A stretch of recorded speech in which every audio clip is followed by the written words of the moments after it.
안녕하세요. 오늘 좌담회 사회를 맡은 서울장애인근로자지원센터의 한태림 센터장입니다.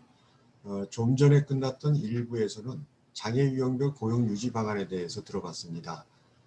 이제 2부에서는 고용을 유지하기 위해서는 사업주나 본인의 노력 외에 어떤 정책으로 효과를 볼 수 있는지, 또 일본에서는 어떠한 제도로 고용을 유지시키는지에 대해서 관련 전문가를 모시고 얘기를 들어보고 또 서울센터의 올 한 해의 실적을 분석한 내용을 한번 알아보겠습니다. 발표를 듣기 전에 2부에 참석하신 패널을 소개를 해드리겠습니다. 먼저 한국장애인고용공단 중증통합지원국의 이호성 국장께서 참석하셨습니다. 안녕하세요. 네, 이 국장께서는 이 장애인 근로자 지원센터가 지금 서울, 부산, 광주 이렇게 3개가 있는데 이 3개를 올해 출범시킨 장본인이시고 현재 센터를 관장하고 있는 부서의 국장이십니다. 직속 상관이시죠. 다음은 어깨동무연구소의 이미정 소장 나오셨습니다. 안녕하세요. 네, 안녕하세요. 네, 이 소장께서는 장애인 신문사 기자 하시다가 일본에서 박사학위를 받으셨다고 알고 있습니다. 어깨동무연구소가 어떤 연구소인지 저희는 좀 생소하니까 간단히 소개를 좀 해주시겠습니까? 네, 어깨동무연구소는요, 그 발달장애인이나 아니면 경계선에 있는 장애인 쪽에 들어오지 못하는 경계선에 있는 분들을 위한 그 연구소입니다. 주로 자립 컨설팅하거나 아니면 그거에 자립 컨설팅에 필요한 금전관리, 이동, 대중교통 이용 방법, 그다음에 의사소통이라든가 이런 것들을 전반적으로 교육해서 당사자들이 스스로 할 수 있도록 자립할 수 있도록 하는 교육도 시키고요. 전반적인 컨설팅을 진행하고 있는 곳이기도 합니다. 개인 컨설팅 그런 연구소인가요? 예. 네, 알겠습니다. 그 마지막으로 우리 저 서울센터에서 그 상담과 심리치료를 맡고 계신 특수교육학 박사십니다. 이분도 그 문혜원 실장님이십니다. 안녕하세요. 네, 박수 한번 쳐주시죠. 네. 자, 그러면 먼저 발표 내용을 간단하게 들으시고 그 다음에 몇 가지 질문을 통해서 좌담을 이어나가도록 하겠습니다. 순서는 이호성 국장, 이미정 소장, 문혜원 실장 순으로 하겠습니다. 먼저 이호성 국장님 발표를 해주시죠. 네, 안녕하세요. 한국장애인고용공단 중증통합지원국장 이호성입니다. 오늘 또 뜻깊은 장애인 고용, 이제는 고용 유지자라는 제목으로 이제 뜻깊은 세미나 열린 거가 너무 감사하고요. 간단하게 이제 우리나라의 장애인 관련 법령의 변화 과정을 보고 계신데요. 1980년대에 뭐 신장애자 복지법이 제정된 이래 고용 영역에 있어서는 90년도에 장애인 고용 촉진 등에 관한 법률이 제정되었고 그 이후에 의미 있는 많은 법률들이 제정이 돼서 지금에 이르르고 있습니다. 올해는 특별히 장애인들을 이렇게 고용 영역에서 받아들이기 시작한 고용 촉진 등에 관한 법률 제정 이후 이제 30주년이 되는 해이기도 합니다. 그동안 그 시대의 발전 방향에 따라서 장애인 고용 여건이 많이 변화되었는데요. 과거에 어떤 시혜적이고 뭐 수동적인 그런 입장에서 지금 이제 30년간의 과정을 거쳐오는 동안에 되게 역동적이고 또 주도적인 또 장애인 당사자들의 어떠한 의지들이 많이 들어간 이러한 변화를 보이고 있고요. 이러한 부분은 인식이라든지 뭐 국가의 책임 부분이라든지 또 4차 산업혁명에 따른 어떠한 산업사회의 변화라든지 또한 그동안 근간을 이루었던 장애 등급제의 폐지 문제라든지 이러한 다양한 변화를 맞고 있습니다. 이에 발맞추어서 장애인 일자리 패러다임의 전환도 필요한 시점이라고 볼 수 있겠는데요. 그동안 30년간 장애인 고용의 성과를 잠시 좀 살펴보시면 보시는 바와 같이 양적으로는 많은 성장이 있었습니다. 최초에 이제 했던 뭐 94년도에 0.43, 0.83에 그쳤던 어떤 장애인 의무 고용률도 엄청나게 많이 올라갔고 또한 그 대상되는 어떤 장애인의 수라든지 기업체의 어떤 양적 증가도 상당히 많았습니다. 또한 질적인 부분을 좀 살펴보면은 여러 가지 또 비교 패턴 포인트도 볼 수가 있는데요. 첫 번째로 우리나라 같은 경우에는 대기업 1000인 이상의 의무 이행 비율이 21.4%로 오히려 중소기업보다 오히려 부진한 이런 현실도 지금 다가오고 있고요. 그 다음에 지금 의무고용제도가 많이 발전돼서 장애인들이 많이 고용되고 있기는 하지만 전체 비율로 볼 때 68.2%에 해당하는 장애인들이 50인 미만 영세사업체에 종사하고 있는 이러한 현실도 있습니다. 또한 아울러서 중증장애인의 고용률이 19.5%로 나타나고 있는데 경증장애인의 절반에도 못 미치는 수준에서 정체되었다는 점. 그 다음에 근속률 부분에서도 그 여성이나 중증장애인 근로자들이 다른 경증장애인에 비해서 근속기간이 짧은 격차가 나타난다는 점, 이러한 점이 좀 아직 앞으로 개선해야 될 과제로 남고 있습니다. 이러한 부분은 그 5차 장애인 고용 촉진 및 직업재활 기본 계획에 보면 이제 확인을 하실 수가 있고요. 이러한 부분들을 중심으로 해서 향후에 장애인 고용 촉진에 대해서 더 발전해 나가야 될 과제로 삼아야 될 것 같습니다. 그동안 장애인 고용공단이 이제 의무고용제도 실행과 더불어서 많은 일을 해왔는데요. 주로 장애인들이 직업생활을 통해서 자립할 수 있도록 지원하고 또 사업주의 장애인 고용도 전문적으로 지원하기 위해서 세 가지 축의 사업을 진행해 왔습니다. 첫 번째로 장애인의 취업 지원 및 직업 능력 개발인데 여기에서 장애인 근로자 지원센터로 연관되는 게 취업 후 적응지도 부분이 많이 연관이 되어 있다 볼 수 있고요. 또한 사업주의 장애인 고용 지원, 또 기타 장애인 고용 여건 조성에 대해서 많은 사업을 해왔습니다.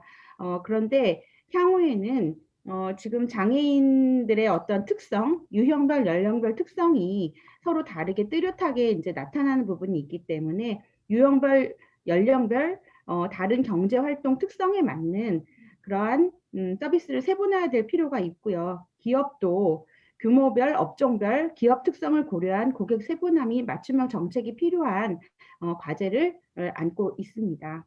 아울러 장애등급제 폐지, 그다음에 등록제 뭐 이런 부분의 존치 여부 이런 것들이 실제로 다가왔기 때문에 현재 직업적 장애 범주 판정이라든지 이런 부분들을 준비하고 있고 이렇게 되었을 때 과거 서비스 대상이 됐던 장애인들도 많이 또 다른 양상을 보여줄 그런 가능성이 보입니다. 또한 그 사회적 가치 실현 부분에서는 그 사회적 경제 일자리 등 또 의무고용제 이외의 다른 영역에서든 그러한 부분들이 지금 많이 대두되고 있기 때문에 약간 이렇게 믹스된 그러한 이제 그 고용이 이제 새로운 패러다임이 좀 전환이 돼야 되고요. 그리고 장애 친화적 환경 구축 지원 부분에서 그 장애 친화성 기업을 볼 때 장애 친화적인 기업을 의 특성을 이제 더 부각시킨다든지 사회적 가치와 더불어서 다양한 기업들이 장애 친화적 환경 구축을 이렇게 도모를 하고 있습니다.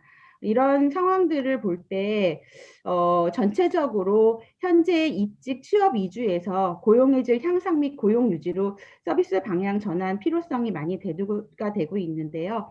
앞으로 나아가야 할 장애인 고용 정책 변화 방향을 크게 살펴보면 장애인 고용에서 이제 경증을 위주로 했던 이러한 그런 장애인 대상에서 중증 및 고령 장애인 그리고 특히 뭐 발달장애인, 뇌병변 시각장애인, 희귀 난치성 질환 등 그동안은 조금 소외되었던 중증 장애인들에 대해서 더 많은 서비스가 가야 된다는 방향성을 갖고 있고요. 또한 비경제활동 인구가 상당히 많습니다. 이분들에 대해서도 많은 관심을 갖고 지금 지역 맞춤형 제도라든지 다양한 제도들을 시행을 하고 있습니다. 또한 직업 영역 개발 뭐 이런 등등도 기존에 산업체 위주로 했던 부분을 중증장애인 위주로 조금 더 변화시켜서 가야 될 과제를 갖고 있고요. 또한 그 취업 알선에 그 치중되었던 부분을 고용 유지로 전환하기 하는 그런 방향성 정책의 변화 방향을 갖고 있습니다. 그래서 그 보조학이라든지 근로자 지원인, 그다음에 지금 또 운영 중인 장애인 근로자 지원센터 이런 부분들을 더욱더 강화하고 그동안 하지 않았던 직접 지원 부분이라든지 지원 고용도 기간을 늘리고 고용 후에도 직무지도를 붙여서 하는 방향이라든지 이런 부분으로 고용 유지에 중점을 두는 방향이 새로운 정책 방향으로 이렇게 부각이 되고 있습니다. 또 아울러 사회적 의무, 뭐 능력 개발 부분은 이제 자료를 참조하시면 될 것 같습니다. 그리고 지금 보시고 있는 표는 아까 말씀드린 바와 같이 장애인 고객이 유형별, 연령별 어떤 구조적 차별성이 있다고 했는데 이렇게 30세 이하 저연령대에는 발달의 증가세가 두드러져서요. 2009년도 그래프랑 2018년도 그래프인데 이렇게 많이 증가되는 저연령대에서 이런 양상을 보이고 있고, 또 지체장애인 같은 경우에는 지금 저연령대에선 적다가 이제 고연령대에서 이렇게 많아지는 양상, 또 청각장애인들이 좀 고령 측에서 많아지는 양상, 이런 양상들을 보여주고 있는데 이러한 부분들을 감안을 해서 정책이 좀 펼쳐져야 될 것 같습니다. 또한 그 아까 말씀드린 바와 같이 비경제활동 인구에 속한 장애인들이 과연 취업 지원 서비스를 필요로 하느냐, 이런 부분에 대한 저희가 패널 조사를 통해서 이렇게 물어보았는데 지금 취업 지원 서비스가 다 필요하다고 모든 유형에서 다 답을 했고요. 그다음에 두 번째로 요구했던 부분들이 고용 유지 지원입니다. 오히려 직업 능력 개발 훈련보다도 더 많은 퍼센테이지를 지금 고용 유지 지원을 희망하고 있는 것으로 나타나고 있기 때문에 이러한 부분에 대한 욕구는 충만하다고 볼 수가 있겠습니다. 그러면 지금 공단에서 고용유지 지원을 위해서 어떤 서비스를 하고 있나를 좀 살펴보면 현행되고 있는 서비스 중에서 가장 대표적인 게 물적 지원을 통한 보조공학기기 등 지원 부분이 있고요. 또 인적 지원이라고 할 수 있는 근로지원인 지원을 이렇게 대표적으로 볼 수가 있습니다. 아울러 고용관리 비용 지원이라든지 직업생활 상담원 선임 등의 이러한 다양한 제도를 지금 운영을 하고 있습니다.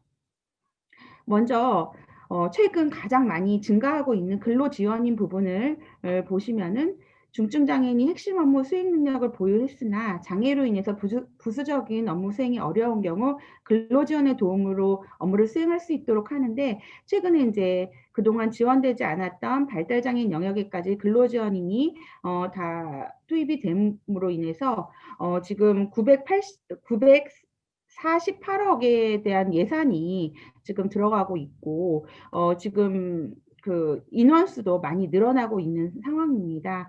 그래서 지체 내병변 장애인, 시각, 청각, 언어, 지적 자폐성 이런 다양한 유형에서 그 근로 지원인을 통해서 고용 유지를 하고 있습니다. 아울러서 올해는 근로지원인 단가 인상이라든지 지원 인원도 2019년도 3,000명에서 5,000명으로, 그럼 내년도 8,000명으로 더 늘어나게 되고요. 또한 인적지원제도 개편을 통해서 그런 퀄리티도 높이는 그런 노력을 지속하고 있습니다. 아울러서 이제 고용관리 비용은 그 작업지도원을 실시해서 그 고용관리를 돕고 장기 근속을 유지하는 제도라고 볼 수 있고요. 향후 인적 지원 제도에 이제 다 그 일환으로 더 이렇게 발전이 될 예정입니다. 또한 그 보조공학 기기 같은 경우에는 그 기계를 통해서, 보조공학 기기를 통해서 어떤 장애인의 장기 근속을 유지하는 제도이고요. 이 역시 계속적으로 확대 일로에 있고 2021년도에는 맞춤형 보조공학센터 허브를 구축하고 향후에 그 개별 맞춤형으로서 더 적합한 기기를 지원하는 방식을 또 더 확대하는 그런 일로에 있습니다. 또 이러한 것은 이제 직장에서 뭐 안정적으로 모든 핏이 맞았을 때 이렇게 유지하는 그런 방법인데요. 이거 외에도 임금 체불이라든지 인권 문제라든지 여기서 해결할 수 없는 더 다양한 문제가 더 많이 발생을 하고 있습니다. 이에 대해서는 그 장애인 근로자 지원센터라는 별도 기관을 통해서 장애인 근로자의 직장 생활을 전문적 집중적으로 지원하고 고용 유지 지원을 위한 보다 적극적인 서비스가 필요해서 지금 이렇게 장애인 근로자 지원센터가 생기게 되었는데요. 설립 근거를 살펴보시면은 장애인 고용 촉진 및 직업재활법 제3조 1량 및 그 동법 19조 1항 2항 동법 시행령 20조에 따르면 어떤 법적 근거가 있고요. 그리고 장애인 그 취업 서비스에서 그 사후 지도까지 취업 후 적응 지도까지 이렇게 따라가야 되는데 그동안 좀 그러한 부분이 간과되거나 제대로 이렇게 적용되지 못한 부분이 있어서 여기에 대한 어떤 적극적인 의지가 있습니다. 또한 제5차 장애인 고용 촉진 및 직업재활 기본 계획에 따르면 거기 4-3번에 장애인 노동 지원 센터가 있는데요. 그동안에 좀 이렇게 시행됐던 일회성 취업이나 직업훈련 지원에서 나아가서 생애에 걸친 장애인의 사회 참여와 경제 활동 유지 지원을 위해서 어떤 그 공단이 직접 수행하는 게 아닌 장애 단체에 대한 위탁 등을 통해서 사업장 내에서 발생하는 고충에 대한 전문적 상담을 제공하고 부당 해고라든지 뭐 차별 문제라든지 노동 문제 예방 등 보다 적극적인 그 근로자 지원을 하기 위해서 이게 그 설립 근거가 마련이 되었습니다. 그래서 이 장애인 근로자 지원 센터의 설립 목적은 노동시장에 진입한 장애인이 취업 초기 단계부터 고용 유지를 지속할 수 있도록 개별 장애인에 대한 직업생활 유지를 지원하기 위해서 생겨났다고 볼 수가 있겠고요. 그리고 뭐 운영 범위는 그 장애인 근로자에 대한 상담 교육을 중심으로 하고 문화행사 및 지역 특성화 사업 등을 더 할 수 있도록 되어 있습니다. 그리고 이제 의무 고용에 공단을 통해서 뭐 취업된 비율이 아까 보신 바와 같이 30-40% 안팎이고 되게 50%가 넘는 많은 장애인들이 50인 이하 또 소규모 사업장에 속해 있기도 합니다. 이러한 부분에 대해서는 좀 적극적인 서비스 받기가 어려운 부분이 있기 때문에 장애인 근로자 지원 센터를 통해서 또 서비스를 받을 여지가 있다고 볼 수 있겠습니다. 그리고 상담 프로그램은 보시는 바와 같이 노동 관련 노동 문제 법률 노무 관계라든지 장애인 근로자의 임금 체불과 부당 해고 문제 중재, 노동 관련 전문가 면접 상담이라든지 장애인 근로자의 권익 보호들을 위한 활동, 또한 그 이동 및 의사소통에 어려움을 겪는 중증장애인에 대한 어떤 상담도 포함을 하고 있고요. 아울러서 교육 및 문화복지 프로그램 활성화 사업을 운영할 수 있도록 설계가 되어 있습니다. 여기 보시면은 이제 그 장애인들이 근속을 못하고 이직을 하는 경우가 있는데 이렇게 포지티브하게 더 좋은 자리를 찾기 위해서 하는 것을 이제 턴오버 뭐 이런 전직이라고 하는데 이런 건 자발적 이직이라고 볼 수 있는데 이러한 부분들은 더 좋은 부분이니까 이렇게 갈 수 있도록 하고 비자발적 이직이라고 할 수 있는 실직 부분이 있습니다. 근데 여기에 개인적 요인과 환경적 요인이 있는데 그동안 공단의 서비스는 뭐 대인관계, 직무 배치, 사업주 태도, 작업 태도, 심리적 지원 이런 적응지도 범위 내에서 좀 수행을 했다고 하면 이 범위를 넘는 인권 침해라든지 부당행위, 뭐 임금체불, 뭐 이러한 비자발적 또 환경적 요인에 대해서는 어떠한 더 보다 전문적이고 법률적 상담이 많이 필요한데 이 부분에 대해서 보다 적극적으로 장애인 근로자 지원 센터가 좀 활동할 수 있는 영역이 될 수 있다고 생각이 듭니다.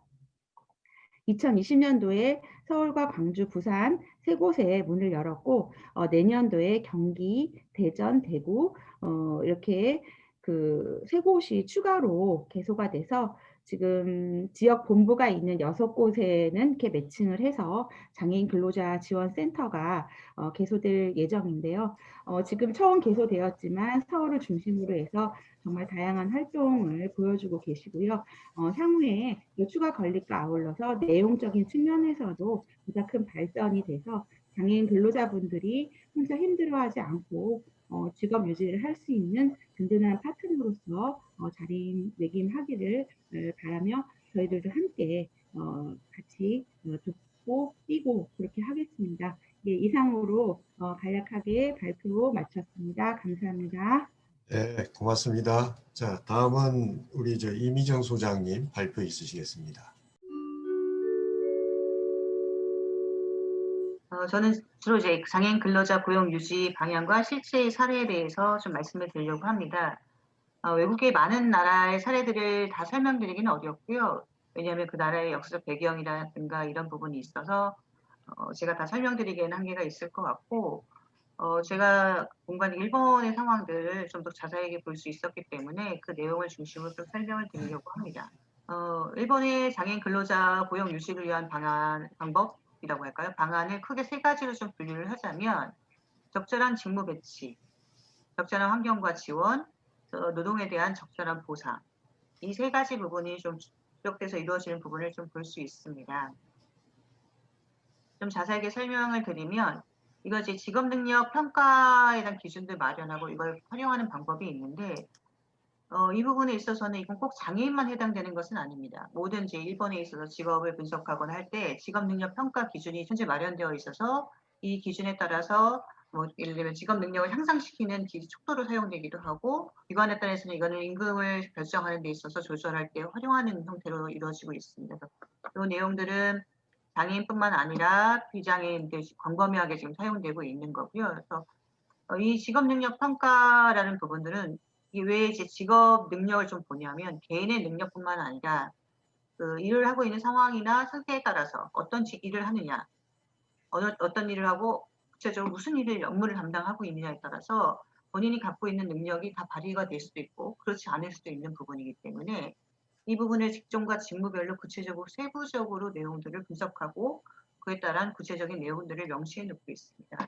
지금 보시는 것처럼 업무 성과와 연계될 수 있도록 직무 수행을 위한 기준을 마련하고 있고요. 또 이렇게 사전에 필요한 지식과 구체적으로 또 추가적으로 있어야 될 것, 공통된 기술 뭐 이런 것들을 좀 명시해 놓고 있습니다. 그래서 좀 더 자세히 보시면, 이게 이제 재택개호업이라고 해서 우리나라의 뭘까요? 요양보호 같은 거죠. 방문 요양 같은 형태가 될 수도 있는데요. 돌봄 서비스이긴 한데, 이 형태 가지고 그 직무 능력 평가를 어떻게 하냐면, 이 개업업에 하는 사람들은 공통적으로 업무 윤리와 준수에 대한 부분이라든가 팀워크이나 커뮤니케이션에 대한 능력을 갖고 있어야 되고, 외부 관계와 왜냐하면 그 돌봄 서비스를 하거나 할 때 다른 기관과의 연계가 되게 중요하기 때문에 이런 연계할 때의 능력, 그다음에 목표가 있으면 구체적인 목표를 관리할 수 있는 능력, 이용자의 안전 위생 확보라든가 문제 사전 방지를 위한 능력, 이런 것들은 이제 개호 일을 한다면 공통적으로 가져야 할 능력이고요. 이 중에서도 또 이제 개호라고 하더라도 방문 개호가 있고, 방문 개호해서 그 목욕을 지원해 주거나 하는 경우가 있고, 이동만 지원해 주는 형태가 있고, 하는 업무에 따라 많이 달라지기 때문에 이 부분은 이제 공통적 능력의 비율과 더불어서 선택적으로 어떤 구체적인 일을 하느냐에 따라서 요구되어지는 능력이 또다시 쭉 나옵니다. 그래서 세부적으로 이렇게 나오는 것처럼 이 능력에 대한 부분을 다 평가할 수 있도록 하고, 이 평가 내용을 토대로 해서 각 사람들이 그 일에 충실할 수 있는지 없는지 평가하는 형태. 그래서 기능이 조금 떨어지거나 조금 부족한 능력이 있으면 이걸 향상시킬 수 있는 구체적인 계획과 플랜을 짤 수 있도록 하는 형태로 진행되고 있고요. 그래서 대부분 직업 능력 평가, 지금 우리나라에서 장애인 고용 촉진공단이나 이쪽에서 하고 있는 것처럼 기본적인 건 일본에서 다 하고 있지만, 추가적으로 우리나라에 없는 내용을 좀 중심으로 설명드리면 이런 부분을 좀 볼 수 있을 것 같고요. 그다음에 적절한 환경과 지원에 있어서 고용된 장애인을 위한 지원이 물리적 환경 개선도 있고, 업무 수행을 위한 그 인적 지원, 이것뿐만 아니라 일본 같은 경우는 통금 및 주거 지원까지 같이 포괄해서 지원을 합니다. 그런 이유 중에 하나가 그 장애인들 중에 발달 장애인들 같은 경우는 일상생활까지도 생활이 직업 환경에 미치는 영향들도 굉장히 크기 때문에 이 관계성을 가지고 서로 연계해서 안정적으로 직장 생활에서 안정적 생활할 수 있도록 하기 위해서는 그 주거 환경이라든가 생활적인 부분도 같이 관리해 주는 것이 필요하다는 부분 때문에 일본은 2006년부터 그 계획을 가지고 꾸준히 진행을 하고 있고요.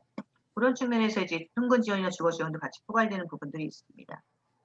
좀 구체적인 내용을 좀 살펴보면, 보시면 뭐 직장 개호자 배치 또는 위촉 조성금, 그다음에 이게 이제 직장 개호자 배치라는 건 우리 그 근로지원인이라고 생각하시면 될 것 같아요.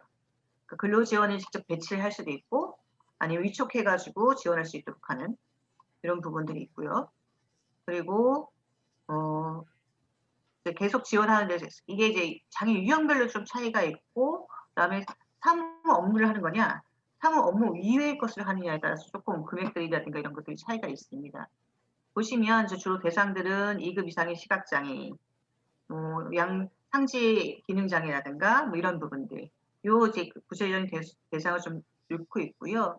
비용들은 이제 그 근로지원인 같은 경우 1인당 월 15만 원, 150만 원 정도 되는 거죠. 뭐 이런 식으로 해서 기간을 일본은 좀 장기간에 걸쳐서 지원을 합니다. 고용 유지를 하는 데 있어서 10년 정도, 최대 10년까지 근로지원인이라든가 이런 것들은 파견해서 할 수 있도록 하는 것들은 10년. 그리고 아까 얘기했던 것처럼 그 업무 수행에 꼭 필요한 시각장애인이나 뭐 예를 들면 청각장애인 같은 경우에 필요한 요일 경우에는 이 경우는 5년. 그래서 조금 기간이 좀 차이가 있습니다. 이거 외에 보시면 청각장애를 위해서는 수화통역이나 요약필기 담당, 위촉 조성금 해가지고 6급 이상의 청각장애인을 고용한 경우에 있어서는 이런 수화통역자나 요약필기 담당자를 위촉하거나 배치할 수 있도록 하고 배치했을 때에는 그에 따른 예산 지원을 하는 형태. 그래서 이 지원금을 받을 수 있는 기간은 최대 10년간 이렇게 받을 수 있도록 해서 장기간에 걸쳐서 조금 지원을 해주는 형태를 하고 있습니다. 그리고 또 하나는 이제 최근에 많이 생긴 부분이긴 한데요. 장애인 상담 창구 담당자 배치 조성금이라고 해서 이 고용 유지를 하는데 이게 이제 사실은 우리나라 장애인 차별금지법하고 비슷한 일본의 차별해소법이라는 게 있거든요. 차별을 해소하기 위한 법인데 이 법이 이제 만들어지면서 고용 쪽에도 이제 영향을 미쳐서요.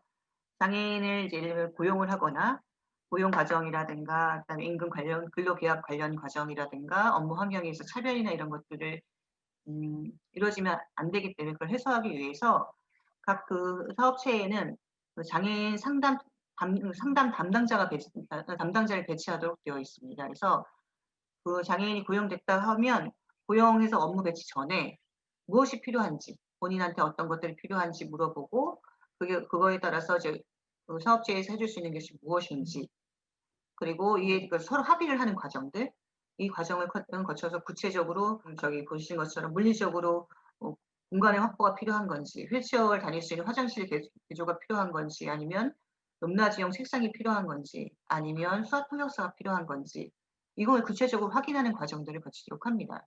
그래서 그거에 따라 필요한 지원을 하도록 되어 있고요.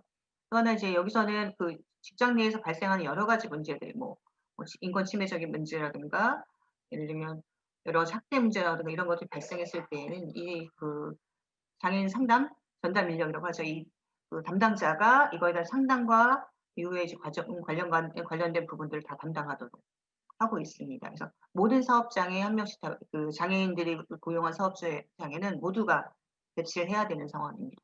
여기에서 그거에 따라서 이제 배치에 따라서 각 그 지원 금액들이 지금 보시는 것처럼 나와 있습니다.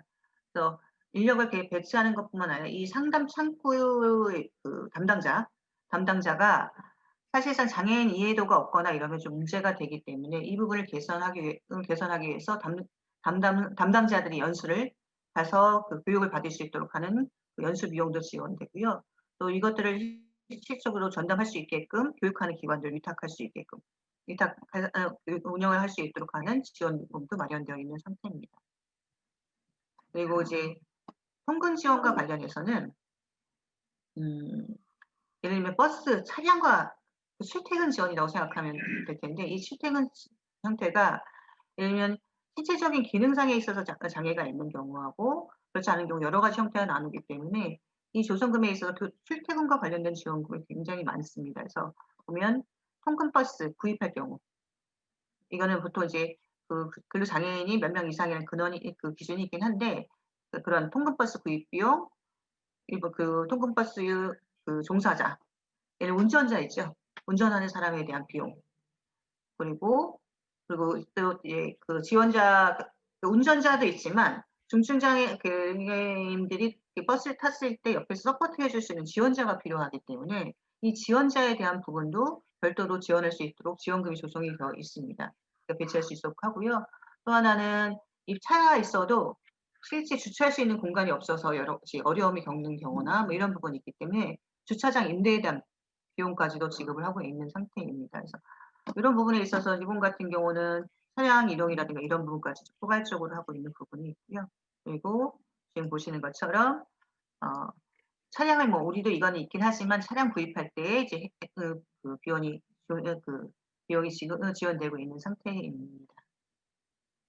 근데 이제 우리나라에 많이 없는 부분 중에 하나가 주거 지원인데요. 주거 지원 같은 경우는 이거는 일반 고용하지 않은 장애인한테 지원되는 게 아니라 고용되거나 고용한 경우에 대해서 진행되는 거거든요. 되는 거로 장애인용 주택 임대하기 위한 비용을 지원을 해 주고요. 또 이제 주택에서 혼자 생활하기 어렵거나 아니면 누가 서포트를 해 줘야 되는 상황, 출퇴근을 어차피 해야 되는 부분도 있고 하니까 이럴 때에는 그 지원하는 사람에 대한 지원금이 조성이 되어 있는 형태고, 네. 그다음에 주택수당 같은 경우를 대신 지급한다거나 해서 이런 부분에서 지원을 하고 있는 편이고요. 일본 같은 경우는 일단 출근을 회사 안에서의 문제가 아니라 고용 장기적으로 유지하기 위해서는 회사 밖에서 출근하기 위한 그 환경까지도 같이 고민해서 지원하는 형태로 쭉 이어진 형태로 되어 있습니다. 그리고 또 적절한 보상과 관련한 부분에 있어서는 이게 이제 우리나라에서도 이제 연구를 통해서도 많이 이제 진행이 되기도 했는데, 최저임금 감액 특례 허가 제도가 일본에서 있어서 이거는 이제 정신 또는 신체 장애로 심각하게 노동 능력이 저하된 경우, 그래서 그 저하된 경우에 최저임금을 감액해서 지급할 수 있도록 하는 제도이긴 합니다. 이제 이러려면 여러 가지 절차가 조금 있어요. 사업주에 대한 절차가 되게 복잡하고, 사업주가 이 최저임금보다 시급 이하를 지급할 때에는 우리나라 시군구에 허가를 받아야 돼요. 반드시. 허가를 사전에 듣지 않으면 이걸 할 수 없고요. 또 하나는 이렇게 했을 경우에는 최대 3년까지만 할 수 있습니다. 감액을 받을 수 있는 거. 근로감독관들이 사실 현장을 다 방문해서 실제 장애인이 했을 때하고 비장애인, 숙련되지 않은 비장애인들이 일을 했을 때의 차이가 얼마인지를 첫 데이터와 그다음에 이후에 1년 후, 2년 후, 3년 후 이 데이터를 다 비교해서 그걸 가지고 이제 적절한지 아닌지를 평가하도록 되어 있거든요. 그래서 최저임금 감액 특례 허가 제도가 일본 같은 경우는 요게 이제 근로감독관이 굉장히 깐깐하게 이것들을 체크하고 있어서 이런 부분에 있어서는 3년 이상 하면은 최저임금 이하를 줄 수가 없게 명시가 되어 있어서 이 부분에 있어서 이제 서로 간에 중증일 경우에 이해에 대해서 서로 합리적으로 진행하는 부분이 좀 있습니다. 그리고 업무 개선 조성금 해가지고 사업장 내에 최저임금을 이렇게 줄이려고 노력하는 기업들, 생산성을 향상시키고 뭐 이렇게 해가지고 최저임금 이상을 이렇게 줄 수 있도록 막 노력하는 중소기업들 있잖아요. 이 기업들에 대해서는 최저임금보다 적었는데 감액해가지고 했는데 이거를 조금씩 1년 지났더니 뭐 예를 들면 25엔이라는 건 250원 정도 되는 250원 정도거든요. 시급. 그러니까 시급 250원이라도 올렸다. 올린 사람이 몇 명이냐? 이걸 가지고 해서 금액을 조금씩 지원해 주는 금액을 늘려줘요. 그러면 어떻게 되냐면 중소기업 입장에서는 장애인분들이 최저임금보다 좀 받을 수 있도록 계속 반복적인 훈련도 시켜주고 하면서 업무 능력을 향상시켜주고, 그거에 따라서 국가 차원에서 이 지원금도 향상되니까 장애인들 입장에서는 내가 맨날 일해도 별로 성과도 없고 맨날 임금이 똑같아가 아니라 조금씩 올릴 수 있는, 그리고 이것들을 인정해주고 또 이거 인정해준 거에 따라서 임금도 더 많이 받고 이것들을 우리 회사도 좋아하는 이 형태가 될 수 있게끔 하는 이런 이제 보상 체계를 좀 시스템을 갖고 있어서 이런 거는 우리나라도 한번 참고해 볼 필요가 있지 않을까. 최근에 이제 만들어진 부분도 있긴 한데요. 그래서 한번 어떨까라는 생각이 들었습니다. 일본 같은 경우는 이렇게 크게 아까 말씀드린 것처럼 그러니까 적절한 직무 배치에 대한 부분, 환경과 그런 인적, 그다음에 주거 지원 같은 이런 지원제도 같이 어우러져서 장애인 근로자의 고용 유지를 안정적으로 할 수 있도록 지원하는 방향을 모색하고 있다는 부분을 좀 설명드렸습니다. 네, 고맙습니다. 아까 일부에서도 우리가 고용 유지를 해야 되는 가장 큰 원인 중에 하나가 이제 보수 얘기가 많이 나왔는데 이 지금 말씀해 주신 업무 개선 조성금 이런 것들도 우리나라에서도 한번 채택을 해보면 어떨까 하는 생각이 좀 드네요. 자, 그럼 마지막으로 이제 문혜원 실장께서 또 발표를 또 해주시겠습니다. 저는 서울장애인 근로자지원센터 상담실장을 맡고 있는 문회원입니다. 저희 센터가 생긴 지는 1년이 안 됐어요. 올해 7월 1일에 개소를 했고, 그리고 사실 제가 발표하는 이런 상담의 실제가 현재 우리나라의 장애인 근로자의 그런 어떤 현실이라든지 이런 걸 다 대변한다고는 할 수가 없는 거죠. 그래도 어쨌든 저희가 만족도 조사도 했고 성과 분석을 또 아주 소규모지만 했기 때문에 그 결과를 공유하면서 저희가 가야 될 어떤 장애인 근로자 지원센터의 어떤 정체성 이런 부분을 좀 같이 생각해 보는 자리가 될 것 같습니다. 그래서 이제 내용 순서는 아주 간단하고요. 저희 상담 실적 결과와 그 다음에 이 중에서 이제 어떤 사례를 보여주면서 요렇게 하면 정말 괜찮겠다. 그러려면 우리가 어떻게 해야 되지? 뭐 이런 부분들을 좀 같이 생각해 보도록 하겠습니다. 우선 상담 실적 결과를 보면 그 전에 이효성 국장님이 저희 센터의 사업을 너무 설명을 잘 해주셨어요. 그래서 다행히도 제가 이렇게 제목만 적은 게 너무 다행인 것 같아요. 저희는 이제 뭐 여러 가지 일이 많죠. 그런데 이렇게 5가지로 집약이 돼요. 그래서 장애인 근로자 상담이 주축이 되고 그 다음에 이제 개별 집단 심리 상담이 있어요. 그리고 노동 법률 교육, 그리고 노동 상담 사례 발표. 오늘 세미나 하는 것이 이제 그거에 한 취지로 하게 된 거고, 그 다음에 노동 상담 사례집 제작이 있을 예정입니다. 요거는 간단하게 이렇게 설명을 드리고요.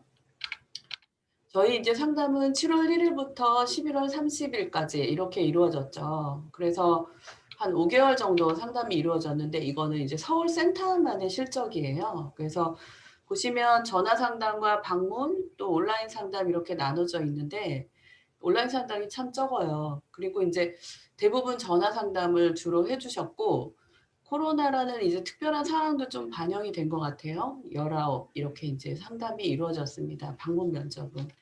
그렇고 이제 이 상담을 좀 유형별로 보면은 우리가 노동 시장에서 실제로 보면 지체장애인들이 가장 많이 이제 근로 환경에 이렇게 종사를 하고 계시잖아요. 그래서 역시나 이제 발생하는 문제도 지체장애인이 비율이 높았어요. 높고 여기 보시면은 지적장애인하고 조금 이제 흥미로운 거는 여기서 볼 게 우리가 발달장애인이라고 해서 지적장애하고 자폐성 장애를 이렇게 놨는데 지적장애인의 상당히 높죠. 그리고 자폐성 장애인은 상당히 좀 적었어요. 이것도 조금 생각해 봄직하고 그다음에 이제 정신장애인도 좀 비율이 있었고 청각장애인도 상담이 있었어요. 그리고 시각장애인도 꽤 높죠. 그래서 이런 이제 사전 배경을 놓고 봤을 때 이제 표로 보면은 이렇게 되는 거죠. 예. 그래서 이런 결과가 나왔다. 그래서 많은 걸 좀 생각하게 하는 것 같아요.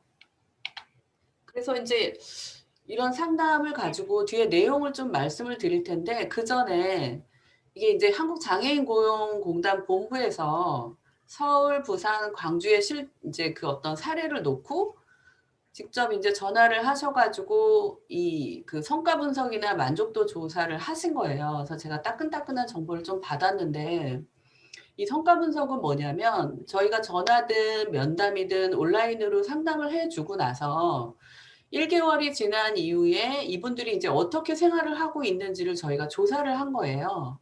그랬을 때 사실 이분들이 이제 전화를 하는 이유는 뭘까요? 뭐 간단하게 정보를 제공받기 위한 것도 있지만 본인들이 근무하고 있는 그 조건이 조금 힘든 거잖아요. 그래서 내가 여기를 그만둘까 말까, 뭐 이직을 할까 이런 이제 고민 중에 저희 쪽에 전화를 하는 거였기 때문에 그 성과의 척도로 고용 유지를 정말 하고 있느냐 이 부분이었어요. 그래서 183명에게 이제 이렇게 전화를 했을 때 실제로 전화를 한 거죠. 했을 때 138명이 이제 고용 유지를 하는 것으로 나타났고, 그래서 이제 고용 유지율이 75.4%가 나왔어요. 그러니까 이거는 뭐 전화를 잘 받아서 상담을 잘했다 그거는 아니지만, 저희 센터가 그래도 처음 생기고 뭔가 이제 장애인의 고용 유지를 위해서 역할을 했다라는 부분은 좀 의미가 있다라는 생각이 들었고, 그다음에 이제 여기 옆에 만족도 조사에서는 사실 이제 개개인에게 이건 전화를 한 거잖아요. 그래서 뭐 직업 생활을 하고 있다 할 때 개개인에게 했을 때는 58.1%인데 저는 뭘 보여드리려고 했냐면 여기 2번하고 4번을 좀 보시면 좋을 것 같아요. 2번은 애로사항과 고충을 해결할 수 있다 이고, 4번은 어렵거나 두렵지 않다 이렇게 대답을 했는데 이게 이제 66.7%와 63.8%예요. 물론 이 프로가 많지는 않아요. 근데 중요한 건 뭐냐면 단순히 장애인 근로자 지원센터가 어떤 뭐 노무 상담이라든지 법률 상담이나 간단한 정보 제공이 아니라 이분들이 가진 어떤 그 더 깊은 곳에 있는 어려움들을 충분히 저희가 들어주고 그리고 같이 공감했을 때 거기에서 오는 만족도가 있었다는 거예요. 그래서 이런 부분들을 이제 만족도 조사에서 저희가 도출할 수 있었던 거죠. 네. 그래서 이제 그 사례로 본 근로자 실태를 보면 이 부분이에요. 그 이효성 국장님이 말씀하신 것처럼 뭐 임금 체불이라든지 퇴직금으로 시작해서 이제 기타까지 있죠. 근데 이제 이 중에서 가장 많은 이제 그 상담 주제는 부당 처우였어요. 그 다음에 부당 해고, 그리고 나머지는 뭐 이렇게 있고, 그 다음에 기타 부분이 있었어요. 여기 보시면은 사실 퇴직금이라든지 실업급여는 아주 뭐 디테일하게 그 회사의 사정에 의한 게 아니면 인터넷을 뒤지면 되게 많이 나와요. 그러니까 그렇게 이제 정보를 얻나 봐요. 이거는 별로 상담이 없었는데 부당처우 부분이 많았는데 부당처우를 좀 보시면 이런 부분이에요. 그러니까 장애인 제한 경쟁, 그러니까 특채로 이렇게 되었는데 이게 이제 왜 문제가 되냐면은 장애인으로 들어왔고 너는 특채로 들어왔다. 이걸 계속 강조하면서 급여가 오르지 않는 거예요. 그러니까 정말 최저 그 급여를 계속 한 7년, 8년이 되는데도 오르지 않고 있는 거죠. 그리고 어떤 이게 급여가 똑같은 거예요. 그리고 뒤에 거는 조금 다르죠. 어떤 때는 많이 줬다가 어떤 때는 확 깎았다가 이러는 거죠. 그래서 이제 이런 부분이 부당 처우에서 조금 많이 들어왔고, 그 다음에 두 번째로 많이 차지한 게 장애 특성의 무고료예요. 그래서 이 부분도 조금 우리가 일반인이 이제 우리도 생각을 해야 될 게 뭐냐면 여기 보면은 뭐 갑작스러운 업무 변동이라든지 업무가 과중하다든지 무리한 근무를 요구한다든지 상의 없는 부서 이동. 물론 이제 이게 하나의 문제가 될 수는 있죠. 그런데 사실은 비장애인도 직장에서 이런 일들을 경험을 해요. 그런데 이런 일이 있다고 해서 이게 굉장히 큰 나의 근로의 어떤 부당함으로 전화를 하거나 상담을 하는 횟수는 좀 작을 거라고 생각해요. 이건 뭐냐면 그 저희가 이제 발달장애인 중에 지적장애인을 한번 생각해 보면 사실은 지적장애인은 뭐예요? 이렇게 반복적인 그런 어떤 교육을 통해서 딱 그 직종에 맞추어져서 취업이 되는 거예요. 그런데 근로자가 갑자기 다른 부분으로 이렇게 업무를 주는 거죠. 그러니까 이제 그랬을 때 그걸 할 수가 없잖아요. 그래서 오는 이제 전화가 많았고, 그 다음에 업무가 이제 과중하다고 느끼는 거죠, 본인이. 이것도 역시 본인이 학습하거나 훈련되었던 그런 부분에서 좀 벗어난 게 있는 거죠. 그래서 나머지도 그렇고 이 장애의 특성을 무고려 했고 그런 부분에서 이제 어려움을 느끼는 장애인 근로자들이 전화를 많이 해주셨어요. 상담을 많이 해주신 거죠. 그래서 이제 부당 처우 부분이 있었고, 부당 해고는 이거예요. 이거는 이제 장애인 차별하고 관련이 되는 건데 처음에는 이제 장애인이라도 괜찮아요. 오세요. 면접하러 오세요. 뭐 이러는 거예요. 그 면접을 봤어요. 그리고 떨어뜨리는 거죠. 그리고 더 중요한 거는 이제 첫 출근을 했어요. 그래가지고 일을 하는데 불러가지고 당신도 우리 회사하고 맞지 않는 것 같다 해가지고 사직을 통보하는 거예요. 그래서 이제 이런 경우는 저희 센터 같은 경우는 이제 노무사님이 계시잖아요. 그래서 노무사님이 상담을 해드리고 소송하기 전까지 도와드렸어요. 그래서 이렇게 승소한 경우도 있거든요. 그다음에 또 이것도 마찬가지예요. 취업 이후에 이제 정규직을 이제 전환하는 거예요. 한 3개월 정도 됐을 때. 근데 그때 이제 정규직으로 본인은 전환이 안 되고 비장애인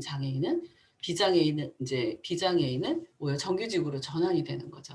그래서 이게 부당 해고에 조금 우리가 생각해 봄직한 것들이에요. 그다음에 여기 기타 부분은 뭐냐면은 바로 이런 것들이 있어요. 성희롱이라는 부분들. 이 앞에는 들어가지 않지만 되게 민감한 부분이죠. 그리고 업무 스트레스. 어떻게 보면 부당 처우에도 들어가지만 이 부분 업무 스트레스라는 별도 주제만 가지고도 굉장히 많은 내용들이 있어요. 그리고 직장 내 괴롭힘, 뭐 왕따를 당한다든지, 그 다음에 장애 특성을 모르는 발언이라는 게 있어요. 요건 따로 제가 이제 별도로 놓은 이유가 여기 보면은 제가 예로 지적장애나 자폐성 장애나 감각장애를 들었어요. 근데 이제 하나의 예가 뭐냐면 이 자폐성 장애의 하나의 예를 들자면 자폐성 장애의 특징이 뭐예요?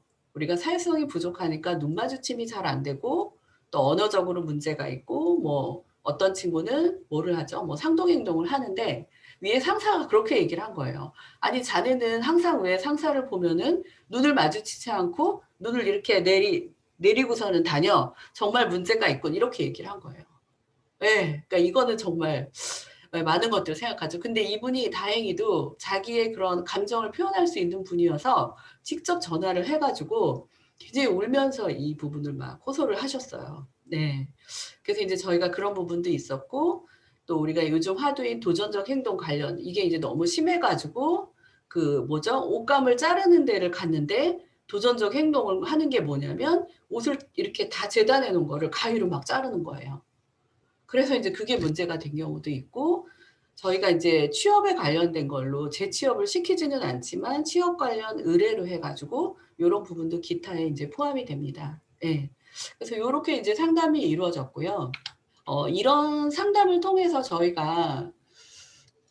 저희는 이제 그 어떤 상담 그 케이스가 들어오면 저희 그 전문 인력이 가능하면 이제 같이 모여서 회의를 하고 그 결과를 가지고 이제 액션을 취하게 되는데 앞에 얘기한 그 153건의 상담을 통해서 어떤 저희가 생각해 봄직한 3가지 주제를 좀 끌어냈어요. 그 첫 번째가 뭐냐면 이거예요.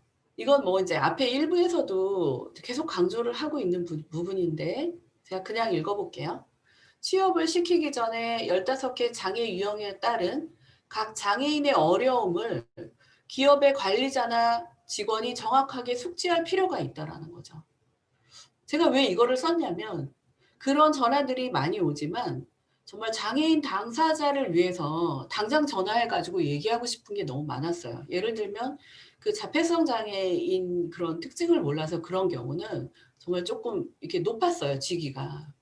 너무 화가 나더라고요. 근데 이제 감정을 이렇게 다스리고 전화를 해서 그냥 간단하게 얘기 하나만 해주면 되는데도 이 장애인 당사자가 저희 센터에 전화를 했기 때문에 저희가 전화를 해서 이분이 불이익을 당한다는 걱정 때문에 사실 관여를 할 수가 없었고 이분이 처해야 될 어떤 이런 얘기를 하셔라 해가지고 계속 이제 몇 번 전화를 하고 사후지도를 했거든요. 그래서 사실은 장애인 근로자 지원센터가 어디까지 이제 관여를 하면서 우리가 이제 업무를 추진해야 되는지 이런 부분들이 이제 센터의 정체성과 관련돼서 또 해야 될 일이기도 하지만 저희가 한번 이제 이렇게 내놨고요.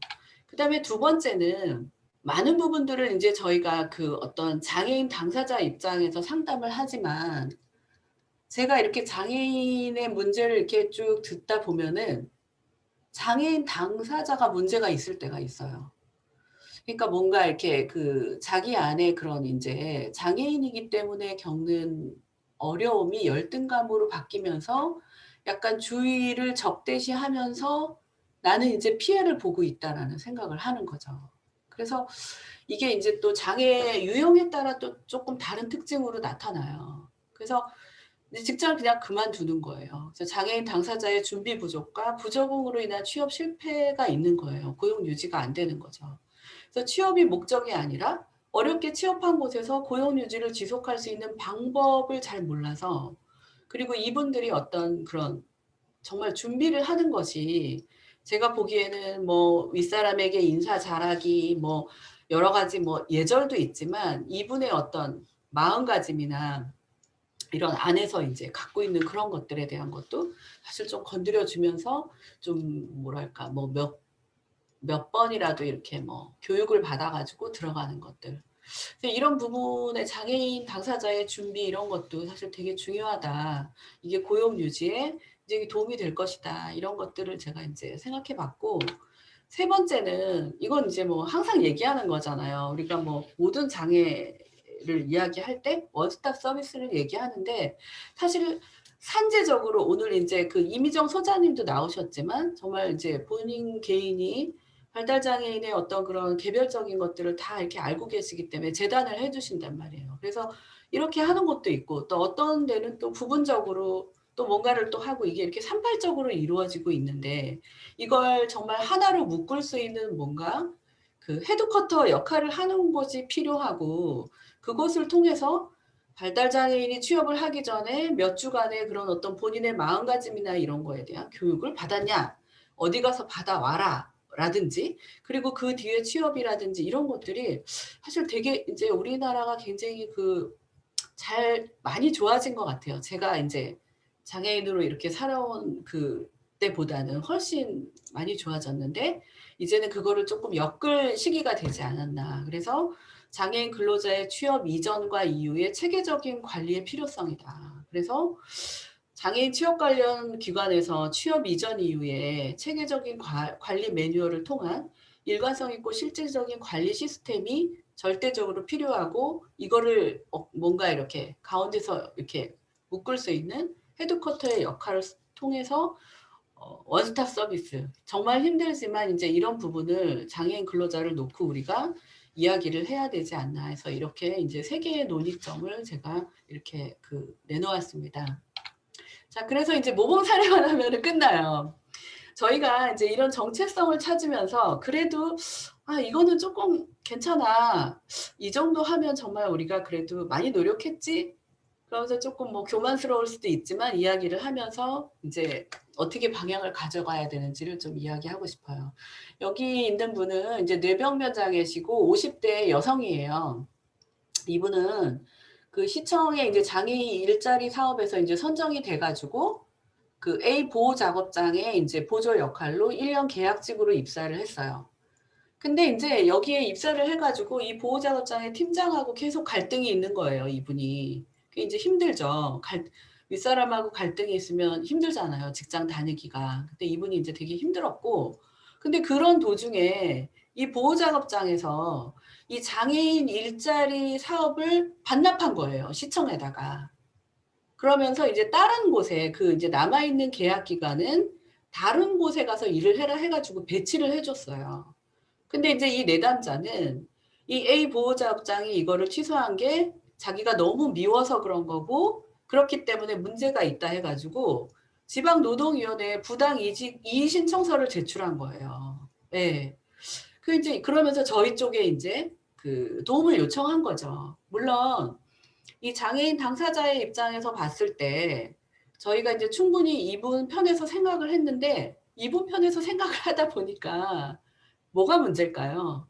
이분은 고용 유지를 해야 되는 거예요. 그쪽으로 옮기더라도 이거를 이제 만약 이의 신청서 해가지고 이게 옥신각신 하면서 이분은 결국은 그 뭐죠 이직된 그 업체로 가지를 못하게 되는 거죠. 자기는 이제 그거는 거부한다라는 거니까 부당 이직 이의 신청서잖아요. 그래서 저희가 이제 스텝 1으로 이제 우리가 회의를 했죠. 회의를 해가지고 그 시청 일자리 주무관하고 직접 통화를 시도했어요. 그래서 이제 이런 일이 있다라는 거를 이제 저희가 얘기를 한 거죠. 초상권 때문에 저희가 이제 만화를 보여드리는 거예요. 그래서 이제 시청 일자리 주무관에게 전화를 하고 이 보호작업장 팀장한테도 전화를 했어요. 저희가. 그래서 이런 일이 있고 그리고 마침 이의 신청서가 도달이 됐다라는 거예요. 그래서 이렇게 이제 한 다음에 어떻게 했냐면은 같이 이게 굉장히 힘든 거였어요. 이 세 분이 다 같이 모이는 거가. 그런데 일자리 주무관과 보호작업장 팀장 그리고 바로 이제 전화를 해서 전화했던 내담자하고 같이 이렇게 자리를 마련한 거죠. 자리를 마련해 가지고 서로의 이야기를 좀 하게 했어요. 그러니까 하다 보니까 사실은 이제 이 전화를 하신 분도 좀 오해가 있었다는 걸 알게 되고, 무엇보다도 적극적으로 시청의 그 일자리 주무관이나 이 사업장의 팀장님이 정중하게 사과를 했어요. 그렇게 마음이 상하신 거에 대해서. 예, 그래서 그렇게 해가지고 어떻게 됐냐면은 이거예요. 내담자는 새로 배정된 기관으로 이동을 하면서 부당 이직 이의 제기서를 이거를 취소를 하셨어요. 네, 취소를 하고 이분이 이제 저희 센터에서 하는 그 집단 심리 상담을 신청하셔가지고 저도 이제 거기에 같이 참여를 했는데 이분이 뭐라고 얘기를 하셨냐면은 본인이 여기 그 보호작업장에 있었던 것보다 이건 실제예요. 가장하는 게 아니라 그 직장을 이직해서 간 곳이 훨씬 좋고 거기서 너무 행복하다는 거예요. 그래서 이렇게 이제 행복하게 생활하고 있는 거죠. 그래서 이런 모범 사례가 있는데 사실은 모든 그 사례가 다 이렇게 해결될 수가 없는 현실적인 상황이 있죠. 그래서 저희 센터가 이제 2021년에 또 사업계획서를 이제 준비를 하고 있는데, 자, 이제 정말 장애인 근로자를 이제 생각하면서 또 생각해야 될 게 그 사업체, 그리고 더 나아가서 뭐가 있죠? 이 바로 장애인 근로자의 가족, 이 모든 것들을 이제 그 환경을, 장애인 근로자를 둘러싼 환경을 모두 다 고려하면서 저희가 나아갈 수 있는 것, 이게 이제 저희의 정체성인 것 같은데, 이러기 위해서는 또 많은 뒷받침이 필요한 거죠. 그래서 사실 제가 이제 이 말을 되게 좋아해요. It takes a village to raise a child. 그러니까 한 아이를 키우기 위해서는 한 마을이 움직여야 된다는 거죠. 그래서 우리 이제 Our Village가 우리 근로자 지원 센터겠죠. 근로자 지원 센터가 정말 이제 같이 이렇게 네트워크를 해서 장애인 근로자를 위해서 이제 열심히 일할 것을 약속드립니다. 네, 감사합니다. 이것으로 발표를 끝내도록 하겠습니다. 네, 장시간 수고하셨습니다. 아주 네. 세세하게 그동안에 있었던 그 상담 내용을 분석을 해주시고 또 사례까지 아주 자세하게 해주셔서 아마 처음 보시는 분들은 도움이 많이 됐으리라고 생각을 합니다. 그럼 이제 지금까지 이렇게 발표를 다 들었는데 저희가 이제 몇 가지 그 질문을 좀 할까 합니다. 먼저 이효성 국장님한테 하나 드릴게요. 현재 시행하고 있는 그 고용 유지 관련 제도를 다양하게 이제 소개를 해주셨는데 공단 입장에서 볼 때 장애인 근로자 지원센터에서 가장 시급하게 해결해야 될 고용 유지 방법, 그거는 무엇이라고 생각하시는지요? 네.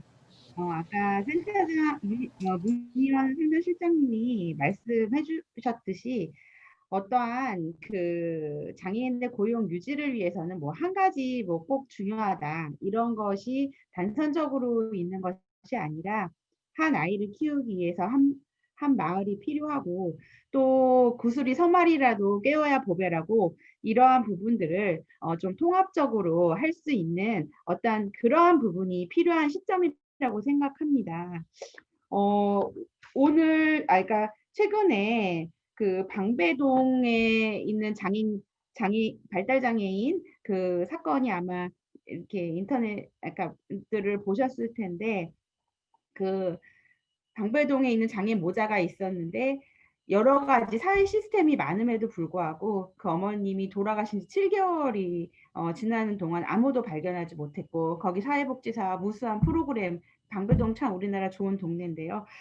이러한 부분에 있었음에도 불구하고 또 그 발달장애인 분이 정말 이수역에서 몇 달 동안이나 그 한 자리에 앉아서 이렇게 뭐 구걸을 하셨다고 하는데 수많은 사람이 스쳐 지나갔음에도 불구하고 아무도 그 안부를 묻지 않았다. 그동안 이제 그런 기사가 되게 가슴을 울렸는데, 장애인분들이 또 취업 후에도 여러 가지 어려움이 있지만 그러한 부분들을 되게 중점적으로 들여다보지 못했다. 저희들이 취업에 좀 실적에 너무 급급한 나머지 들어가 있는 사람에 대해서는 어떤 그 안부를 묻지 못했다. 뭐 이러한 되게 아픔이 있었습니다마는 이렇게 장애인 근로자 지원 센터가 생겼으니까 정말 그 회사에서 생존하기 위해서 살아남기 위해서 이게 고군분투하는 장애인들에게 정말 안부를 물어주는 그런 장애인 근로자 지원 센터가 됐으면 하고요.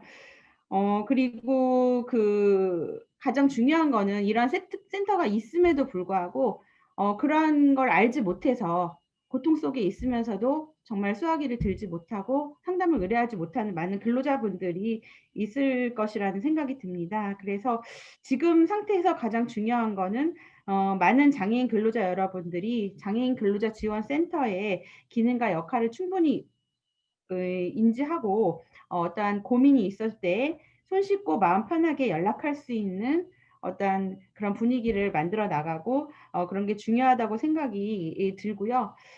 그리고 그 장애인 근로자분들이 이제 어려움에 대해서 손길을 내밀었을 때 정말로 따뜻한 진심과 응원을 통해서 다양한 방법을 이렇게 연결해 주고 진정성 있는 상담을 해 주는 것이 되게 중요하다고 생각합니다. 여러 가지 제도가 많지만 정말 몰라서 이용 못 하시고 또한 또 전문적인 개입이 없어서 알면서도 또 이용 못 하시고 이러한 안타까운 사례가 많은데 이러한 부분들이 많이 홍보가 되고 또 진정성 있는 상담을 통해서 많이 연결이 되었으면 하고요. 이러한 부분이 잘 될 수 있도록 공단이 또 늘 함께 하도록 하겠습니다. 네. 네, 감사합니다. 안 그래도 올해 저희가 그 사업이 있었지만은 그래도 가장 중점을 둔 부분이 이제 홍보 사업입니다. 그래서 먼저 이걸 알아야지만 장애인들이 이제 저희 그 기관을 이제 활용할 수가 있고 또 저희들도 전화 오거나 아니면 뭐 저희한테 상담 의뢰가 들어와야지 저희가 할 수가 있는데 저희가 이제 다니면서 하는 것도 이제 한계가 어느 정도 있기 때문에 많이 홍보를 했었는데 지금은 처음에 비해서는 그래도 이제 좀 알려져 가지고 스스로 전화해서 이렇게 오는 경우가 참 많이 있습니다. 그래서 지금 국장님 말씀하신 대로 되도록이면 이제 많이 알려져서 전문적인 서비스가 이루어지도록 그렇게 노력을 해보겠습니다. 다음은 이미정 소장님한테 질의를 좀 하겠습니다. 우리나라에서도 그 직무 배치할 때 그 직무 분석 과정은 꼭 거치는데 일본에서 지금 하는 걸 보니까 아까 처음에 발표하실 때 그 직무 분석 다음에 그 능력 단위, 능력 세목 이런 걸 다룬다고 하셨는데 아주 세부적인 것 같아요. 그래서 좀 더 자세히 이걸 좀 설명을 좀 해주셨으면 합니다. 일단 참고로 제가 이 줌으로 하기 때문에 이런 장점도 있네요. 제가 그냥 화면에서 일본의 홈페이지를 이렇게 보고 열어보고 할 수 있는 이것처럼 해서 각 그 어떤 업종이냐 기계냐 금속이냐 전기냐 전자냐 건축이냐 설비냐 뭐 여러 가지 분야가 쭉 있어서요. 이 분야별로 업무를 찾는 거죠. 뭐 전기면 전기와 관련된 그 분류의 업종들이 나와요. 재료 특성에 대한 거, 뭐 교환 시스템에 대한 거, 생산 시스템이냐, 전자, 전기냐, 뭐 이런 식으로 해서 구체적으로 그 중분류가 나오고 이 분류 안에서 소분류가 또 나오고 이 소분류에 따라서 기술 능력별로 평가되신 항목들이 쭉 항목이나 이런 것들이 나오는 형태로 구성이 됩니다. 그래서 사실은 이 일본이 이 과정을 받기까지 좀 오랜 시간이 제가 걸린 걸로 알고 있어요. 각 업체의 인사 담당자하고 직무 담당자들이 수년 동안 계속 회의를 거쳐서 필요한 능력이 무엇인지를 발굴하고 이렇게 정리해내는 과정. 그러니까 이런 것들이 산적하게 쌓이고 쌓이면서 그 내용을 토대로 해가지고 하나의 데이터베이스를 만든 형태가 되더라고요. 그래서 그게 있다 보니까 이 내용을 토대로 해서 이제 이게 단순히 임금을 주기 위해서뿐만 아니라 이게 능력이 어느 정도인지 평가해서 이 사람 캐리어를 더 향상시키기 위해서 한 단계 좀 높이기 위해서 무엇이 필요한지 또 고민하고 같이 갈 수 있게끔 하기 위한 일본의 시스템 중에 하나라서요. 그래서 이런 직무를 보는 데 있어서는 그런 부분에서 의미가 있지 않을까. 장애인과 관련된 장애인만 따로 여기서 다 분류하지는 않습니다만 레벨에 따라서 레벨 1이냐 레벨 4냐에 따라서 조금 난이도가 얼마만큼 숙련도냐 뭐 이런 것들 같이 보면서 하는 거거든요. 그래서 이걸 나중에 뭐 이거 일일이 하나씩 다 설명드리긴 어렵고요. 그래서 이렇게 해가지고 진행되는 부분이 있으니까 기회가 되시면 이런 내용을 가지고 좀 더 다양하게 보시면 좋지 않을까 싶습니다. 그러니까 네, 잘 알겠습니다. 우리 센터도 아까 설명을 좀 들어보셨겠지만은 상담을 해보면은 부당 처우가 33%로 가장 많아요. 그래서 예를 들면 이제 갑작스럽게 이제 업무가 변동된다든가 무리하게 근무를 요구한다든가 또 열심히 하는데 보수가 올라가지 않는다든가 뭐 이런 경우에 우리 한국의 근로자들은 솔직히 어떻게 할 줄 몰라가지고 전전긍긍하는 경우도 좀 있고 혼자서 고민을 많이 합니다. 일본도 비슷할 텐데 일본의 장애인 근로자들은 이런 것들을 어떻게 대응하는지 혹시 뭐 대응하는데 무슨 제도적인 게 있는 건지 뭐 궁금합니다. 아까도 말씀드렸지만 장애인 전담 상담원이 배치가 돼 있는 거잖아요. 뭐 직원 중에 선임할 수도 있고 근데 이분들이 원래 이제 인사 담당자를 주로 하는데 이분들 자체가 처음 그 고용이 됐다라고 하면 배치되기 전에 사전 협의 과정을 다 거칩니다. 어떤 것들이 필요한지 그다음에 근로계약서 구체적으로 쓰기 전에 그 내용들을 다 협의를 하기 때문에 부당한 부분이 생겼을 때는 그 기준 하에서 문제가 되는 거고 거기서 파악되기 때문에 해결할 수 있는 부분이 있고요. 그래서 일정 정도 그 부분이 고용 단계 처음 면접 채용 과정에서부터 시작해서 쭉 연결되는 일련의 과정들이 조금 있어서 이 부분 문제가 될 수 있는 건 다 문서화되어 있어서 그걸 가지고 해결할 수 있는 부분이 있는 것 같고요. 아까 말씀드린 것처럼 각 사업체에 다 그렇게 있다 보니 예, 때로는 사업장 안에서 또 그런 것도 있잖아요. 상사에 대한 얘기를 자기 장애인 상담원한테 상담 전문가한테 전담 인력한테 얘기하면 이게 또 나한테 피해가 오는 것은 아닐까에 대한 되게 두려움이 존재할 수 있을 것 같은데 여기 같은 경우는 이제 명시되어 있는 것 중에 하나가 뭐냐면 그 상담원에 대한 정보와 관련된 그 상담 내용에 대해서는 그 보장해 주는 거. 보장이 기본적 원칙이고 그걸 공개하면 안 되는 게 원칙이고요. 그리고 그거에 따라서 불이익이 금지하도록 되어 있고 그것을 위반했을 때에는 노동법 위반이 되는 상태라서요. 그래서 그런 부분에서 좀 차이가 있지 않을까라는 생각이 듭니다. 요게 하나의 이제 일본 같은 경우는 장애인 개인 근로자한테 이제 생길 수 있는 부분을 사전에 이제 예방할 수 있는 조치라고 한다면 또 하나는 이제 사업주한테도 이제 발생하는 부분이 있어요. 일본은 요게 조금 특이하다고 저는 봤는데 그러니까 중소기업이나 이런 사업주 안에서도 사업자가 이제 고민할 때가 있는 거죠. 문제 제기하는 근로자가 있는데 이걸 해결해 주고 싶은데 잘 안 되고. 뭐 이런 부분에서 고민하고 있는 그 부분에 있어서 어떻게 처리하고 어떻게 같이 가야 될지 장애인분하고. 왜냐하면 장애인들 스스로 이제 노력하고 협의하고 이해하는 것도 중요하지만 사업주에 대한 인식 교육만으로는 한계가 있기 때문에 사업주와 같이 그 부분을 문제를 적극적으로 해결할 수 있도록 만들기 위해서는 일본에 같은 경우는 그걸 하더라고요. 그러니까 후생노동성에서 이제 위탁하는 우리나라 보건복지부죠. 위탁 사업인데요. 공익법인 전국장애인 고용사업소 협회라는 게 있어서 이쪽에서는 장애인을 고용한 사업주를 대상으로 근로 환경 속에서 생기는 문제라든가 이런 거 어떻게 해결해야 되는지, 그 사업주가 어떻게 대처하고 어떻게 그 부분을 이해해야 하는지에 대한 부분을 상담해주고 조언해주는 역할을 하는 기관들이 조금 있고, 그걸 위탁해서 사업을 벌이도록 하고 있는 형태라서 이런 것들은 또 장애인 당사자뿐만 아니라 사업주가 스스로 그 문제를 해결할 수 있도록 하는데 조언하는 역할로서 필요하지 않을까 생각이 드는 부분이 좀 있습니다. 지금 말씀하신 게 그 공익법인 뭐라고 하셨죠? 전국장애인 고용사업소 협회. 협회. 예. 아, 예. 그러면 그게 말하자면 저희의 그 장애인 근로자 지원센터하고 비슷한 성격을 가지는 겁니까? 근데 이제 예를 들면 우리나라 같은 경우는 지금 장애인 근로자를 중심으로 보잖아요. 네. 근데 일본은 장애인 근로자의 사업주를 대상으로 하는 이거 협회는 사업주를 대상으로 하는 거고요. 근데 근로자한테 해당되는 부분은 각 사업체의 담당자들이 따로 배치가 되어 있는 거예요. 그럼 저희와 같은 근로자를 중심으로 하는 근로자 지원센터 같은 경우는 아직 사실 그 없는 일본에는 형태죠. 없고요. 예. 네. 알겠습니다. 그리고 이제 마지막 하나 더 질문 드릴게요. 일본 사업체에서는 장애인 근로자에게 그 발생하는 그 심리적인 문제 같은 거, 예를 들면은 이제 자폐성 장애가 환경에 적응하지 못했을 때 생기는 어떤 불안감, 이런 어떤 심리적인 문제들이 있을 텐데, 그럴 때는 이런 거는 이제 어떻게 대처를 하는지, 대처를 하면서 근무를 시키는지, 아까 말씀하신 그런 어떤 직업생활 상담원 같은 그런 사람들을 활용을 하는 건지 아니면 또 다른 방법이 있는지 한번 있으시면 좀 얘기를 해주시죠. 네, 먼저 요거 하나는 좀 짚고 넘어가야 될 것 같은데요. 직업생활 상담원이라는 게 우리나라에 있는 상담원하고 다른 형태예요. 그래서 새롭게 지금 만들어진 시스템이라서 그거는 나중에 이제 공단이나 이쪽에서 다시 한번 확인해 보실 필요가 좀 있을 것 같고요. 일본에서는 사업자 지금 말씀하신 것처럼 이제 자폐성 장애인분이나 이런 분들이 적응하지 못해서 발생하는 문제나 이런 거는 기본적으로 일본 같은 경우는 할로웍이라고 해서 고용안정센터라든가 고용지원센터나 아니면 지역 내에 지역장애인 직업센터, 그 공단이 운영하는 거죠. 우리나라의 공단이 운영하는 지역 내 그 기관들이 있는데요.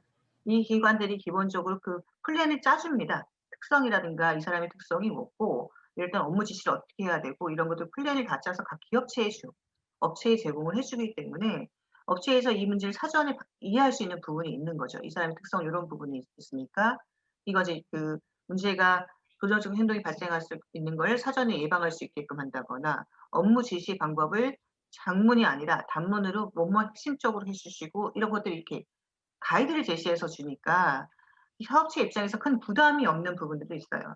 그거에 따라서 하면 되는 거고 그리고 그 문제에서 문제가 발생했을 때에는 아까 말씀드렸던 지역장애인 직업센터라든가 이런 데에 연락을 취하면 그쪽에서 그분의 상담과 지원 방법이라든가 이런 것들을 알려주기도 하고 직접 와서 훈련을 해준 저희가 방법들을 조언해 주기도 하는 형태를 운영하고 있습니다.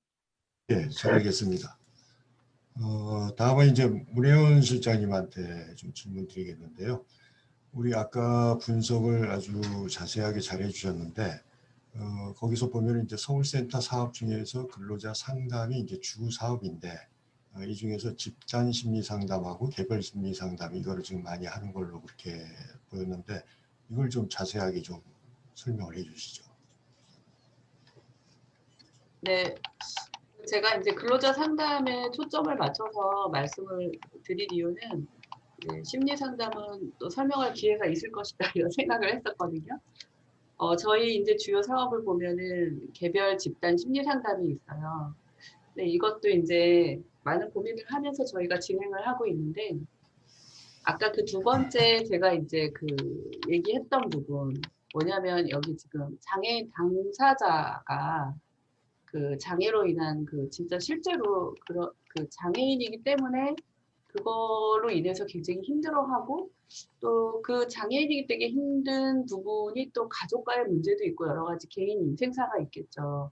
근데 결국은 이제 결론은 뭐냐면 그걸로 인해서 직장 생활을 못한다라는 거예요. 그게 이제 저희의 결론이고, 그래서 이분이 직장에서 고용 유지를 하기 위해서는 이 문제가 해결이 돼야 되는 거예요. 그게 가정일이든 자기가 가진 내적인 문제든. 그래서 저희가 이제 센터를 개소하고 나서 치유상담대학원 대학교하고 MOU를 맺었어요. MOU를 맺어서 거기가 이제 어떤 마음의 문제를 해결해주는 그런 이제 상담소가 있어요. 그 학교 부설로. 그래서 거기에 이제 교수님들이 실제로 이제 심리 상담을 하고 있어요. 그래서 올해는 이제 집단 심리 상담으로 해서 제가 이제 장애인 근로자 상담을 했던 분들하고 또 새로 신청하신 분들 해서 5명이 이렇게 한 조가 돼가지고 5번 심리 상담을 받았어요. 집단 심리 상담을. 그리고 또 하나는 집단으로 자기의 문제를 이렇게 다 내놓을 수 없는 분들도 있잖아요. 이런 분들은 지금 거의 이제 사회기가 넘어가는데 개별 심리 상담을 받고 계세요. 이제 저희 쪽에 오시지 않고 그 상담센터에 가고 이제 제가 매번 이제 전화해서 상담 잘 받았는지 그런 부분들을 이제 체크하고 있죠. 그러니까 이 개별 심리 상담을 받으시는 분은 이제 다 근로자시죠. 근로자인데 지금 굉장히 중요한 거예요. 이분의 심리적인 부분이 해소가 돼야지 이 직장의 모든 문제가 이제 해결되는 거죠. 그래서 그쪽에서 또 업체 거기 대표 그쪽도 팀장님도 공식적으로 시간을 허락해 준 거예요. 그래서 일주일에 한 번씩 나와서 이제 상담을 지금 받고 있어요. 그래서 이게 그냥 이렇게 이렇게 이제 뭐 형식적으로 하는 그런 뭐 심리 상담 이런 게 아니라 정말 제대로 이제 심리 상담을 하고 있거든요. 그래서 이게 조금 입소문이 퍼져서 이제 그 어떤 지방이나 이쪽에서도 요청을 해오시는 분들이 있어요. 근데 이제 올해는 신청을 받지 않고 이제 내년에 조금 더 이제 좀 그 대상을 늘려서 저희가 그 심리 상담을 하고 있습니다. 네, 이상입니다. 네. 그리고 하나만 더 여쭤보면은 근로자 상담이 지금 153건인데 노무사의 도움을 받아서 처리한 것은 약 한 30% 정도 되는 것으로 알고 있고요. 그렇다면 나머지 70%는 어떤 종류의 상담인지 한번 얘기 좀 해주시죠. 네, 저희 이제 근로자 상담이 실제로 이제 그 저희 리플렛에 나와 있는 걸 보면은 뭐 굉장히 그 정보 제공 차원이에요. 그래서 뭐 내가 이제 노무법에 대해서 알고 싶거나 어떤 직장에서 일어나는 뭐 산재라든지 이런 것들인데 실제로 상담 와서 저희가 노무사님에게 도움을 받아서 그렇게 상담을 해결했던 게 30%고요. 70%는 나머지는 고충이에요. 거기 뭐 어떤 노무나 이런 거 플러스 더 큰 비중을 차지하는 게 개인의 그런 어려움이에요. 그래서 사실 이거를 저희가 이제 시간이 좀 많이 들긴 하지만 직접 방문도 집도 방문을 했어요. 방문해가지고 예를 들면 이제 지적장애인이 분이신데 집에서 너무 무료하게 지내시는 거예요. 그러니까 이분은 고용 유지도 중요하지만 막 되게 비대해지면서 직장도 안 나가려고 하는 거죠. 그래갖고 저희가 그 시간 관리, 시간표를 짜주고 시간 일정표를 만들어서 지원을 해줬어요. 그래서 이제 그런 식으로 저희가 실제로 노무나 그런 어떤 실제적인 정보 제공은 약 30%고 통계를 내면 나머지는 그런 식으로 정말 총체적인 지원 이런 거를 통해서 고용 유지가 아까 70점 이렇게 된 거가 사실 그런 부분이 더 많이 차지하고 있다라는 걸 좀 말씀드리고 싶어요. 네.